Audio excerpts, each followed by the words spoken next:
Good day guys! Kumusta mga kanguso? Ayos ba tayo dyan? Paano pa nga ba? Let's hit the road! Yon, at ganap na nga pong alas 6:45 in the morning dito nga po sa Makati mga kanguso. At dito nga po natin sisimulan ang ating paglalakbay. At ang ating nga pong trip for today is gagawin po tayo ngayon ng Bataan, Morong Bataan.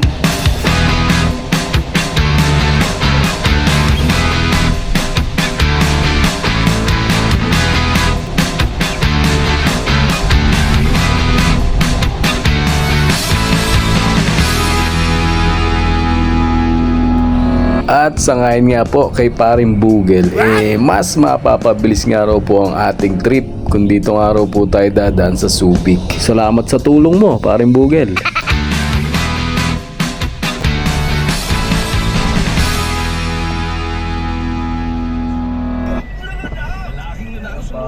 So, paglabas naman nga po natin ng Subic, meron pa rin mga bigit kumulang na ilang minuto pa rin pong paglalakbay. Heri na.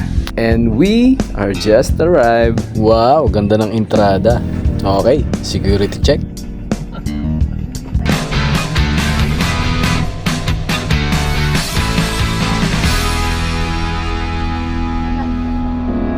So, yun. At almost 3 hours nga rin po yung naging trip natin ng mga kanguso.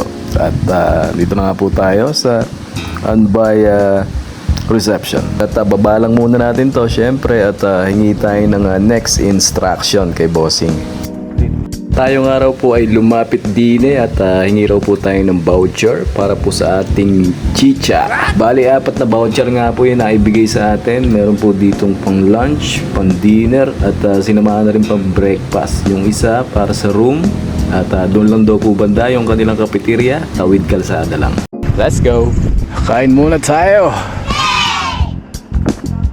Cafeteria? Opo. Para po.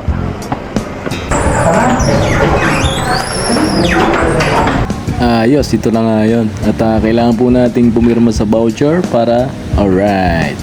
At ang ating nga po pananghalian ngayong araw ay pritong bangus, ginisang munggo at sabaw ng sinigang na hipon. Kain po! Alright, at salamat po for that wonderful tanghalian. Pagkatapos nga po natin kumain, sunod naman nating hinagilap kung nasan tong kanilang driver's quarter. Medyo malayo lang sa cafeteria, pero natagpuan naman natin siya agad. At kailangan nga lang po nating ibigay yung ating voucher na dala sa guard on duty. Ano bang pangalan niyo? John Mendoza. Pagka-record, sinamahan kaagad tayo ni Brad Dinex saan tayo pwede maghintay. Salamat po. At doon nga raw po natin hintayin yung housekeeping pero wala pa naman siya. Kunin muna natin tong ating backpack. Yun, morning po. Sakto yung balik natin. Nandito na yung housekeeping. Sa kanya natin malalaman kung saan tayo pupwesto. Ayun, doon daw. Saan kuya? Dito po. Salamat po. Ayos na, may higaan na tayo. At tayo nga po yung meron ditong 2 unan, kumot, tuwalya, toothbrush, cotton buds, at cute na sabon, toothpaste at shampoo. Ayos na. Tara check natin banyo kung okay ba. May TV sila dito sa labas. Pwede mo panoorin. Ayos na. Maybe day. Ow. Okay, at may shower din, syempre, obligado. Ayos na. And it's time.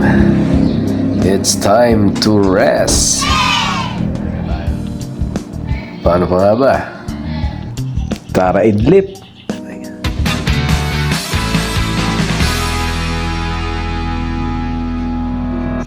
So, ayun. Alas 7 na. Naganda ng idlip. Kailangan na natin maghapunan. Tara, sa cafeteria. 3 kilometro din yung layo ng cafeteria sa driver's quarter. Kailangan natin puntahan to. Magugutom.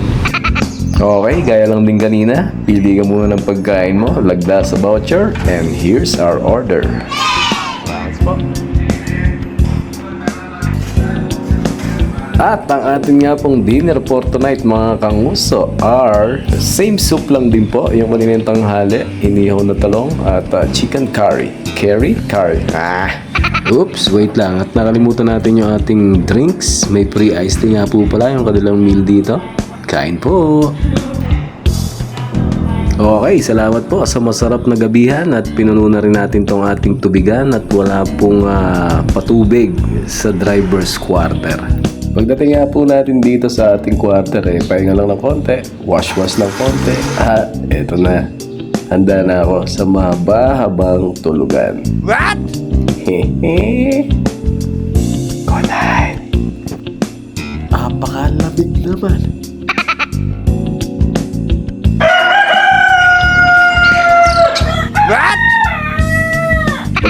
Pagmulat nga po natin mula sa 2 araw nating pagkakatulog sumibat po kagad ako ng banyo, tay na ako sabay ligo.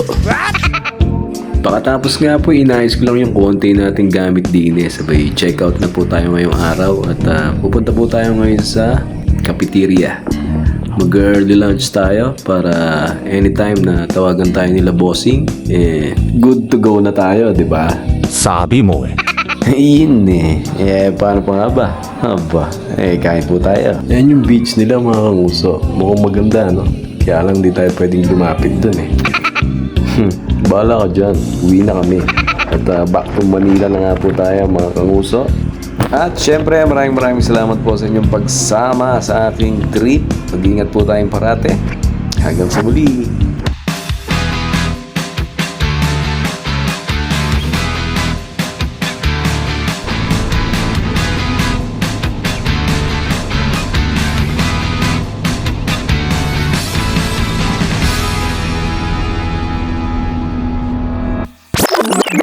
At shoutout nga po pala sa mga ka-roommate natin dito na nakasama rin natin ng mga ilang araw.